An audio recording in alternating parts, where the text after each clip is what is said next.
एक हलचल भरे वाहन में वार्षिक कला महोत्सव का माहौल खुशनुमा था।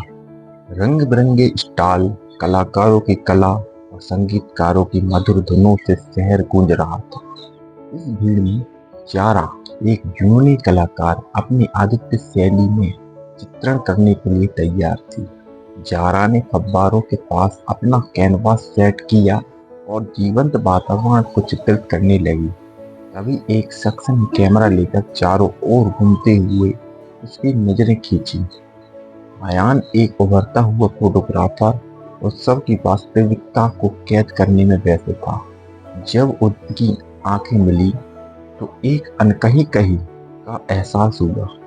क्या मैं तुम्हारा फोटो ले सकता हूँ? अयान ने पूछा पास आकर। जारा मुस्कुराई और कहा, लेकिन केवल तभी जब मैं फोटो देखकर तुम्हें अपनी सबसे खराब पेंटिंग दिखा सकूं। हंसते हुए अयान ने फोटो खींचा। उनके बीच एक जादुई पल बन गया।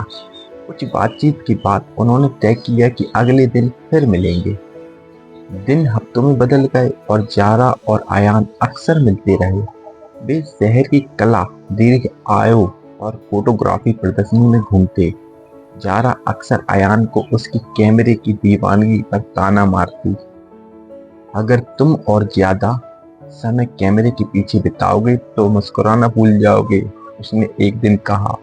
अयान ने मजाक में कहा, और अगर तुम मुझे बकरी की तरह पेंट करना जारी रखोगी तो तुम्हारी कला एक कॉमेडी शो में दिखाई देगी। उनकी मजेदार बातचीत ने उनके रिश्ते को और गहरा कर दिया। एक दिन पार्क की बेंच पर बैठकर जारा ने कहा, अगर तुम मेरा फोटो लेते हो तो मैं तुम्हें अपनी सबसे शर्मनाक पेंटिंग दिखाऊंगी। सौदा? अयान ने जवाब दिया। जारा ने पूछ दिया और अयान ने तस्वीर खींची। फिर उसने अपनी पेंटिंग दिखाई। एक रंग बिरंगा मेला जिसमें ऐसा लगता था जैसे एक बिल्ली ने कैनवास पर चलकर सब कुछ बिखेर दिया। क्या यह कला है? अयान ने हंसते हुए पूछा। यह एक रचनात्मक मन की आंतरिक उथल पुथल है, जारा ने गंभीरता से कहा। दोनों फिर से हंस पड़े और उनके दिलों में हल्की फुल्की खुशी भर। लेकिन जैसे जैसे उनका रिश्ता बढ़ा, जिंदगी ने एक अप्रत्याशित मोड़ लिया। अयान को एक प्रतिष्ठित फोटोग्राफी असाइनमेंट के लिए विदेश जाना पड़ा।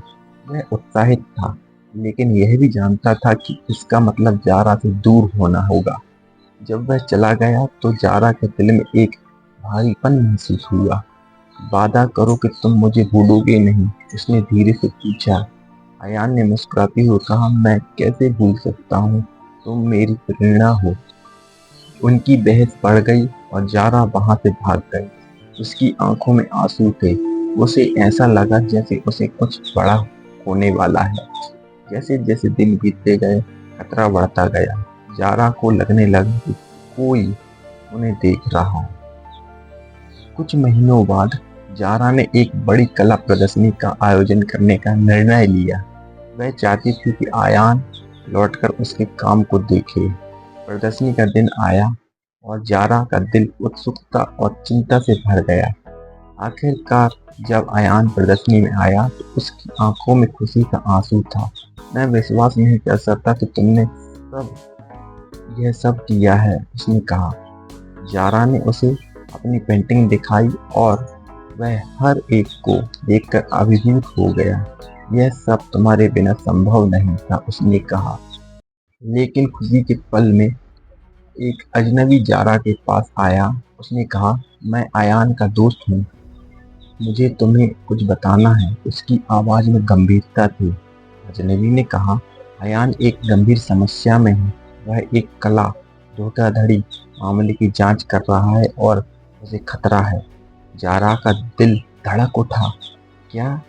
उसने अयान की ओर देखा और जो हैरान था। क्या हुआ? जारा ने पूछा। मेरे पास एक नई जानकारी है। यह मामला बड़ा है और मुझे तुम्हारी मदद चाहिए, उसने बताया। जारा ने हिचकिचाते हुए कहा, यह बहुत खतरनाक है। आयान ने कहा, मुझे विश्वास है कि हम इसे साथ कर सकते हैं। मैं तुम्हारी सुरक्षा का ध्यान रखूंगा। उन्होंने मिलकर योजना बनाई ताकि वे धोखाधड़ी रिंग के खिलाफ सबूत इकट्ठा कर सके। जारा ने अपनी कला कौशल का उपयोग किया और अयान ने अपनी फोटोग्राफी से सबूत जुटाने की कोशिश की। जैसे ही वे आगे बढ़े, जारा ने महसूस किया कि खतरा कहीं और से आ रहा है। उसने कुछ संदिग्ध व्यक्तियों को देखा जो उन्हें फॉलो कर रहे थे। एक रात जब सब काम में लगी थी, अचानक एक अजनबी ने उनके स्टूडियो में घुसने की कोशिश की। जारा और अयान ने मिलकर उसे रोकने की कोशिश की, लेकिन वह भागने में सफल रहा।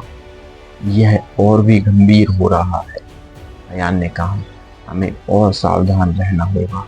जारा ने कहा, हमें इससे बाहर निकलने का कोई तरीका खोजना होगा। मैं तुम्हारे बिना नहीं रह सकती।